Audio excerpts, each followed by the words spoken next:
महेशतला में ward number 11 स्थित एक घर में सिलेंडर फटने से घर का एक हिस्सा उड़ गया। हादसे में 3 लोग घायल हो गए हैं। स्थानीय निवासियों ने बताया कि आज सुबह अचानक विस्फोट से इलाका हिल गया।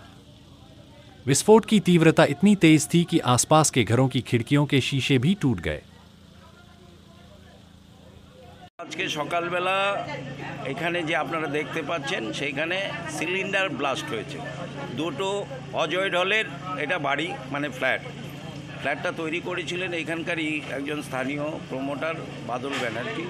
তো কিন্তু যেটা ফ্ল্যাটের মালিক যে তার নাম হলো অজয় ঢল, মানে যিনি থাকতেন আবাসিক বর্তমানে। হ্যাঁ, অজয় ঢল এবং সঞ্জয় ঢল এই সিলিন্ডার ব্লাস্ট হওয়ার জন্য স্থানীয় একটা নার্সিংহোমে আছেন এবং আপনারা দেখছেন এত আহত না পুড়ে গিয়ে ওরা ঝলসে গেছে। আচ্ছা, ঝলসে গেছে। আর নিচে 3 জন ছিল যারা ওই ইট পাথর ওইখানে যা পড়েছে, কারুর মাথায় লেগেছে, কারুর হাতে লেগেছে, সিরিয়াসলি ইনজিওর্ড। তারা বিদ্যাসাগর হসপিটালে ট্রিটমেন্টে আছে। মোট কতজন আহত?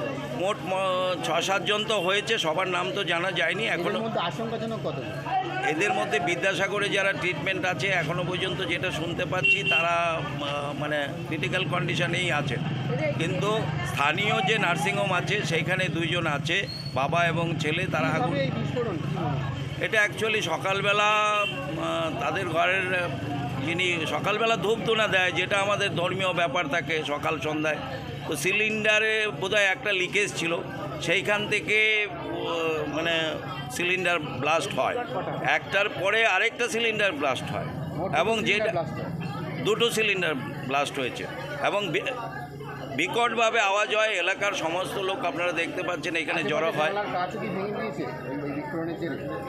ভেঙেছে, কাজ ইয়ের থেকে রেলিং শুদ্ধ ভেঙে পড়েছে এবং এত জোরে বিকট শব্দে বিস্ফোরণ হয়, এলাকার লোক আতঙ্কগ্রস্ত হয়ে যায়। আমাদের কাউন্সিলর খবর পেয়ে সাথে সাথে ফায়ার থেকে সিএসসি থেকে শুরু করে থানায় সবাইকে খবর দেন। আমি এলাকার এক্স কাউন্সিলর, আমাকেও খবর দিয়েছেন, আমিও ছুটে এসেছি এবং আমাদের কাউন্সিলরও ছুটে এসছে। এটা মহেশতলা পৌরসভার 11 নম্বর ওয়ার্ড। কাউন্সিলর এই জায়গাটার নাম হলো গোপালপুর সরকারপাড়া।